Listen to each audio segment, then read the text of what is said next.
Here's how the new Grand Theft Auto can save Xbox. Xbox's biggest problem has returned. Should Xbox stop investing in this? Let's discuss. What's up, guys, and welcome back to the weekend edition of Xbox Ready, where I team up with Mr. Jimmy Champagne, who runs the sister channel of Xbox Ready, PS Ready, and we team up and discuss the latest and greatest news going on in the Xbox world.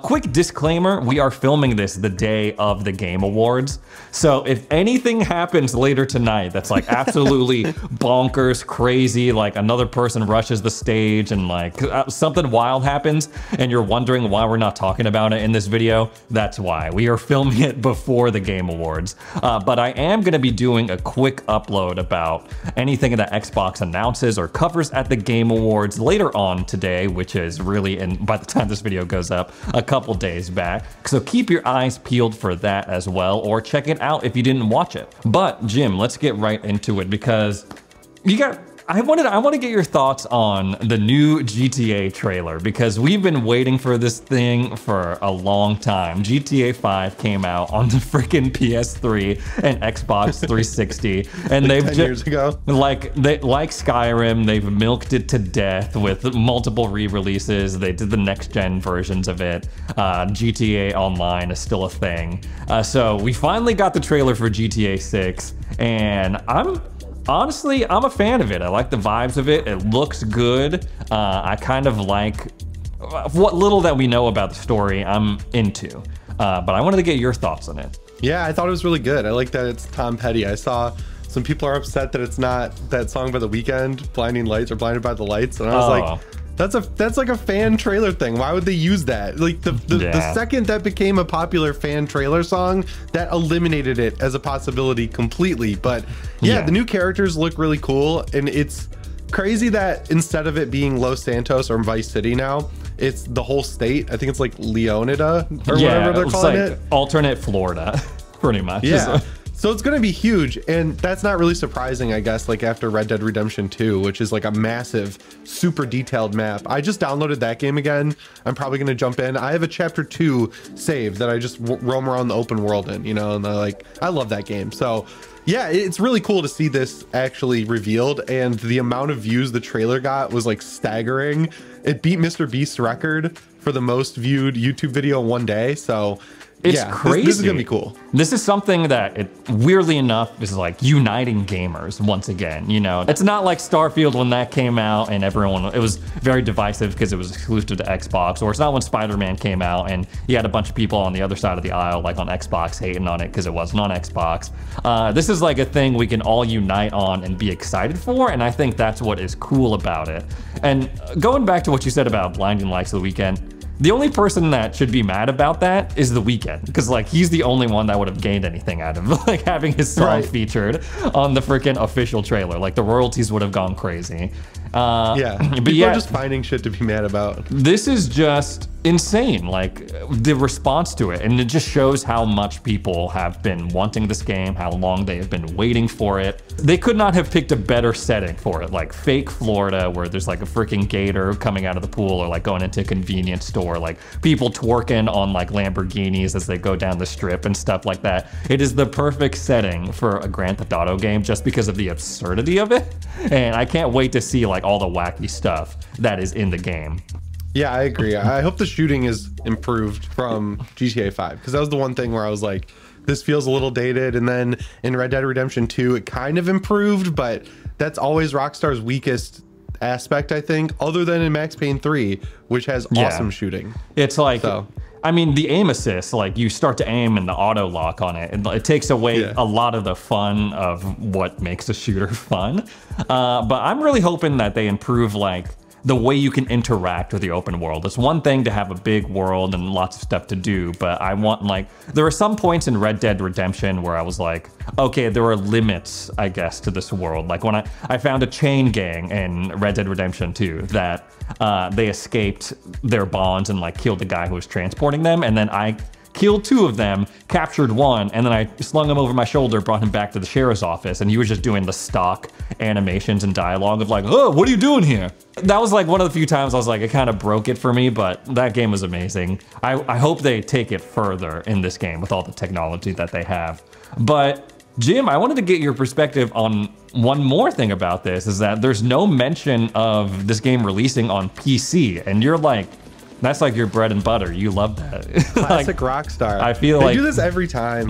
they like release a game on console and then they wait a year and release it again on PC, usually with a big update too. They're like, oh, there's new content in the PC and console versions. I get why they do it. It's like you can milk the launch twice, and it is such a huge game. Same thing happened with Red Dead also, and it's fine. I don't really care. I'm gonna play this on console day one for sure. Like, this is a big game that I would want to play on my TV anyway. You know, like I want to sit in front of the couch, on the couch in front of the TV. I'm gonna be playing it for hours. Games like that, I tend not to play on PC just because if I'm just sitting in my chair holding a controller, I'd rather use my big TV than a gaming monitor, you know? So yeah, it's yeah, the PC releases are also always kind of buggy. Like Red Dead Redemption 2 was pretty messed up when it came out, and GTA 4 had a lot of problems, and GTA 5 did as well. So I think I'm just gonna play this on the console for sure. PS5. PS5? What the you come onto the Xbox channel and say you're gonna play Grand Theft Auto 6 on PS5? Are you gonna play it on the Slim, or are you gonna play it on the regular PS5? Or Probably the PS5 the regular, Pro? because that's on my biggest TV. Nice. I like the Slim though. The Slim is nice. I was using it yesterday. I was testing out the Nacon Revolution 5 controller, and I was like, this is cool. This is nice having a PS5 down here for some Diablo action. This video is brought to you by Manscaped. The holiday season is upon us, and guys, it is time to give yourself the gift of self-care. And what better way to help with that than with the Performance Package 5.0 Ultra from Manscaped. In my own personal grooming routine, I have incorporated a lot of Manscaped products, most notably the Lawnmower 5.0. So with the skin-safe technology, I can still like have the flexibility to go around these corners, if you know what I'm talking about, but still get a really close shave. And on top of that, this also has an LED light that will, you can see what you're doing. You can see what you're doing down there. The light is clutch, guys. The light is clutch. You gotta see what you're doing down. You can't just go like willy-nilly. This allows you to kind of be more deliberate with your grooming. The lithium battery will provide you with up to 60 minutes of power, so I feel like that's enough time. That's a good enough time for you to do what you gotta do and then move on with your life. The LED also acts as a battery indicator and will flash to tell you, hey, battery's running low, plug me in. These are really versatile clippers. They're waterproof, so you can take them into the shower, and in the performance package, they come with different blade lengths so you can personalize your grooming experience. And if you're like me and you're traveling for the holidays, or you just travel a lot in general, it comes with a travel lock to make sure it doesn't go off in your luggage. The Performance Package 5.0 Ultra also comes with the Weed Whacker, so you can take care of any like nagging or crazy looking hairs that are sprouting out your nose. That's a problem, guys, as we get older. Like I'm hitting 30 and all of a sudden I'm like, whoa, there is hair where it did not used to be. You'll also get a bottle of Crop Soother Ball Aftershave Lotion, which you can use after you're done shaving to make sure everything's smooth down there and to prevent itching as your hair regrows. And to finish it off, you can use the Crop Preserver, which is a fast absorbing aloe-based lotion to make you feel extra squeaky clean. And if you buy the Performance Package now, whether it's for yourself or for someone in your life, you get 2 free gifts on Manscaped. The Boxers 2.0 and the bag. Gotta have that bag to fit all this new stuff that you're getting. If you want to take your self-care game to the next level with the Performance Package 5.0 Ultra, go on over to www.manscaped.com/XboxReady for 20% off your order and free shipping. Thanks again to Manscaped for sponsoring this video. It's gonna be a console exclusive launch like their past games, like you were just saying. So no Steam Deck, no PC, no nothing like that. Do you think that this could be an opportunity for Xbox to maybe, if, I don't know, they get the marketing rights for GTA somehow, some way, to hopefully boost their console sales a little bit? Like, what do you think? Like, yeah, maybe. I feel like there's an opportunity here. I just haven't quite figured it out because I'm just a guy with a YouTube channel and not like a business marketing dude. But I feel like there's something there. That happened before though. With GTA 4, they found out GTA 4, Sony was trying to make it a PS3 exclusive, and Xbox was like, that's not going to happen. So they paid a bunch of money to make that not happen, and through that money they paid Rockstar, it was for marketing. So Xbox got all the marketing rights for GTA 4 and also got to release the DLC first on Xbox. That would be... So they could do something like that again. They did that with Fallout 3 too. I mean, that'd be huge, like, especially if they come out with gameplay trailers down the line, or like, you know, those little like sneak peeks, and then at the end it's like, this was played on Xbox Series X, and like play it on Xbox, power your dreams, things like that. I feel like there is an opportunity there because there's just not like games of this size and magnitude and hype. They don't like, we haven't seen this in so long, and Xbox, I don't know how they're gonna do it, but I feel like they need to take advantage of this in some way. Mostly because like we saw how much that Starfield did for them when that launched back in September. You know, there was a lot of buzz about it, there was a lot of hype. It led to an increase in Game Pass subscriptions, it led to an increase in hardware sales. That's a lot easier for them, right? Because they own Bethesda. But I feel like they gotta try to do something. And we're gonna talk about this on on the weekend edition of PS Ready, but we're already seeing that they're gonna bundle GTA 6 maybe in PlayStation 5. That's what people are thinking, which, I don't know. The timing's weird. We're talking about it, but like people think it's going to be bundled with the PS5 Pro, which I guess it could be. Yeah. But the PS5 Pro will have been out for a year at that point. Like, yeah. It's because it's coming out in 2025, and the PS5 Pro is coming out next year. Yeah. Allegedly. Well, we know that neither PlayStation or Xbox, so they don't shy away from partnering up with people for bundles and stuff. Xbox they still have the Diablo 4 bundle going on, and again, now they own Blizzard, but maybe they can work out a deal with Rockstar to be like, hey, you buy the Series X, you buy the Series S, you get a free copy of GTA 6, and you get 3 months of Game Pass or something like that. I feel they just got to do something because opportunities like this do not come along. I mean, right. The last time GTA came out, that was like over 10 years ago, so they might not get this chance for another 10 years.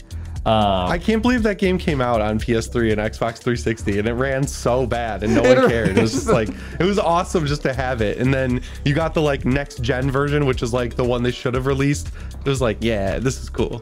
Yeah, this is cool. And then I actually jumped back in on PS5 because they were like, oh, you can download it for free, the online portion, and then we give you a bunch of free stuff so you can make your criminal empire.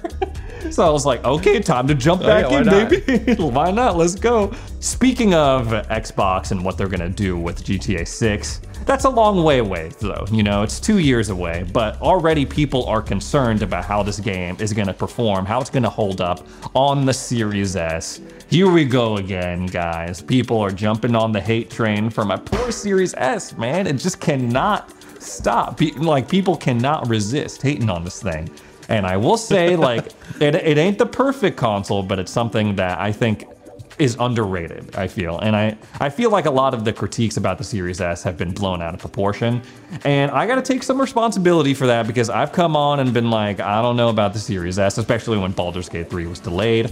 But with some of the stuff that we've been seeing and how some of the games have been looking, Baldur's Gate 3, Larian Studios finding like a breakthrough in optimization on the Series S for Baldur's Gate 3 that could be used for other platforms. I'm like, I'm firmly back on like, no, Series S is cool. Let's get your take on it first. Well, I mean, like Red Dead 2 is an extremely advanced looking game. If you look at the settings Red Dead 2 is using on the PS4 and Xbox One X and One and PS4 Pro, no matter what, it was running at the lowest settings, and you got a pretty hard lock 30 in that game. So like, I think you could get the same situation with the Series S. I don't think it's going to run as well or look as good as it would on the PS5 or the Xbox Series X, but I think you'll get a solid like 1080p 30 out of it, right? Like, especially if they're building on top of Red Dead 2. Obviously the map is going to be bigger, but Red Dead 2 runs just fine on the Xbox Series S. So I think we're good.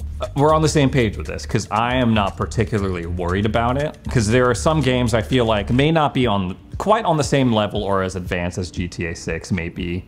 Who knows how it will look in the final builds. But I feel like there are games that are comparable to that run pretty dang well on the S right now. Like with Cyberpunk, Hogwarts Legacy holds up really well. I want to say, like, I watched the Digital Foundry video for Alan Wake 2, and it looked better than what I was expecting it to, but even people are saying, yeah, like, Xbox got the best version of that game, like, no doubt. The PC version's a little messed up, and the PS5 one is as well. So, like, even on Series S, you get a really good experience out of Alan Wake 2. It gives me hope that it'll be just fine with GTA. Now, I'm not saying that it was always like that, because when Cyberpunk launched, it didn't have a performance mode, and there was, like, some bugs they had to iron out. So maybe we'll see this kind of, you know, growing pains period where they gotta just do a little work to patch it a little bit, optimize a little bit, but overall, I'm feeling good about the Series S being able to handle GTA 6. That's just me, though. That's just me. I don't know. I think that's like, yeah, it is next gen. It has a good CPU, right? Like, yeah. The thing that holds it back is always the GPU, which it's going to be, every console is going to be held back by this game, really, because, you know, it's actually doing something. I don't think it's going to run at 60, though, on anything. Who cares? Because they're going to release it again when they release the new Xboxes and the new PlayStation, and they might do it again for the generation after that. The past Grand Theft Auto games, anything to go off of, we're going to have a lot of time to spend this game, and visually it's only going to improve over time. Grand Theft Auto, looking forward to it. Hopefully I make it to 2025. I made it this long, so I it's think only a couple be good. years, okay? It's not like 2028 or 2029. It's 2025. I think we'll be okay. I think we'll be good, and maybe Arc 2 will finally come out in that year as well. But let's take a walk down memory lane, or this might seem kind of like you're having deja vu a little bit, because even though Xbox or Microsoft, they officially closed on their bid to acquire Activision Blizzard, the battle's not over yet, apparently, because the FTC is still trying to block the Xbox and Activision merger. That is right. So this is a story covered by Reuters, and they were talking with the lawyer for the FTC. And he went to this appeals court in California, and he's trying to argue that the first time that they went to court, that they were held to too high of a standard in trying to prove that this deal was anti-competitive and that they should have another shot to try and dismantle it. And oh my God, get over it, bro. Like, you lost. He says, go home. I fail to understand how giving someone a monopoly of something would be pro-competitive. It may be a benefit to some class of consumers, but that is a very different thing than saying it is pro-competitive. And then Microsoft, they've already responded. They've called the case weak sauce, and saying that they weren't able to prove that they have any incentive to make games like Call of Duty exclusive. It's got to be a done deal at this point, right? Especially now that the companies are pretty much merged. And not only is the deal approved, but like they're together now. And from my understanding, once that happens, it's like it never happens where they get broken up or disentangled like that, unless something like absolutely crazy happens. There are so many other things to worry about right now other than that. It's like, it's been proven time and time again globally to not be a monopoly issue. And even if it is, it's done with. It's Jover. Get over it. It's Jover, bro. And because it's just so weird, because if you couldn't prove it the first couple of times around, like, what new information do you have? What new arguments do you have that is going to work this time? At this point, like, people have jumped in and been like, it's a waste of taxpayer money. And the first couple times I was like, well, no, they got to do their due diligence and like make sure everything is copacetic. But this time I'm like, no, this is a waste of taxpayer money. Like, this is trash. This is like a Hail Mary. This is the servers are trash. So I'm reading through this Kotaku article that's covering the story, and they say two antitrust scholars who listened to the appeal and spoke to Reuters said the FTC would be facing an uphill battle in this last-ditch effort to block the merger, with former FTC General Counsel Alden Albert comparing the FTC's case to accusing a court of ignoring key evidence presented by a witness. So it sounds like there's really no danger of Xbox suddenly have to give up Activision Blizzard, which would be that would be crazy. I mean, that would also make for a good video for us. Like, holy crap, they don't own Activision Blizzard anymore after 2 years of going through this for another year. I'd be like, oh my God, guys, this is crazy. We just got the craziest news. But yeah, it seems like a done deal in that we just gotta move on. Now, will it be good in the long term? That remains yet to be seen. I remain hopeful. I talked to some people at BlizzCon that seemed really excited about it as well, especially, you know, the idea of Xbox maybe bringing back StarCraft or like doing more work on World of Warcraft and, you know, giving them the freedom and the finances to pursue more projects like that. So I'm optimistic, but we will see. It could be like, come back to this in 10 years and be like, oh my gosh, this deal destroyed the gaming industry. And I'll just be like, damn. At this point, it seems like it's going to. But yeah, I wanted to make a quick announcement to anyone who is looking for a new game to play, new indie games to play, because Xbox just announced their ID at Xbox Winterfest Demo Extravaganza. This officially makes up to 33 demos free and playable on your Xbox consoles as of today. You're not going to be playing Call of Duty free through this ID at Xbox show. This is like, ID at Xbox, for those of you who are not aware, is the publishing arm that works with developers to make sure that their indie games come to the Xbox platform. So it's a lot of indie games. They range from like 2D, like side-scrolly sprite adventures to like full 3D action games. I wanted to talk a little bit more about this because Xbox seems really gung-ho about nurturing the indie scene on their platform. And I personally think that's cool because some of these smaller games I've really come to enjoy. We've talked about Nobody Saves the World on the channel before. We've talked about Vampire Survivors a lot, Planet of Lana this past year, Jusant as well. I'm wondering, Jim, like, do you think it's worth it for Xbox to continue investing in quote-unquote indie games, smaller games, in the long run? Yeah, because they pad out Game Pass, right? Like you can get a bunch of these releases throughout the year in between your big games like Starfield and Forza Motorsport. And the more quality indie titles you have on your service, the more people are going to want to stay subscribed to it, because the big games are what people are going to subscribe in the first place for. But, you know, they could cancel after they finish Starfield or finish whatever campaign career mode there is in Forza Motorsport. And then you have these extra games that you slot in that make them say, oh, well, I do want to try Hotline Miami 17. I want to play Jusant or whatever, you know? So yeah, it does make sense to keep investing in it. I think there needs to be a little bit of a shift in terms of like general gaming attitudes towards smaller indie games, because right now, like, a lot of the criticism leveled against Xbox is like, oh, it's just like old games on Game Pass, or small games, or, you know, they don't have a lot of AAA new games. And I'm urging you, like, if you kind of think similarly, to give these smaller games a chance. Game Pass is great for this because a lot of the games I've tried that are quote unquote indie games, and I know that's a broad term because it can be like, you know, the first Hellblade is technically an indie game, and that I feel like is kind of a weird distinction. But a lot of those games I play on Game Pass, it's like I wouldn't have given them a chance otherwise. Right. Like I wouldn't have spent like the $15 or 15, 20, 25 bucks, but on Game Pass, I'm like, oh shoot, it makes me kind of feel bad because I'm like, this game is actually really cool. Like I played Cassette Beasts and I was like, dang, this is actually really, really fun. Yeah, that game was cool. I played it over the summer a little bit. I thought it was fun. Yeah, I was like, damn, this game is cool. Like maybe I should have given it a chance and like bought it outright. So say they stop funding ID at Xbox and they funnel that money into like bigger projects. Do you think that'd be worth it? Or do you like, I feel like they have the money to do both. Yeah, I don't think like the money they spend on those is like cutting into AAA budgets, right? Like it's small change compared to what they're spending on Starfield or, you know, Fable or whatever. I think they need to pad that stuff out, like on HBO Max and Netflix, how they have those shows in between big things like House of the Dragon and stuff like that. You know what they're probably doing is that they're funding these smaller games. They're like giving, you know, they're giving developers and small-time studios the chance to bring their games to the platform. Maybe in the hopes of finding like that sleeper hit, like that diamond in the rough situation where that just like blows up and becomes a viral sensation. Those games only come along every once in a while. Like not every game is gonna pop off like Vampire Survivors. But yeah, too bad they don't have Lethal Company, right? Like they'd be sitting pretty if they had that game.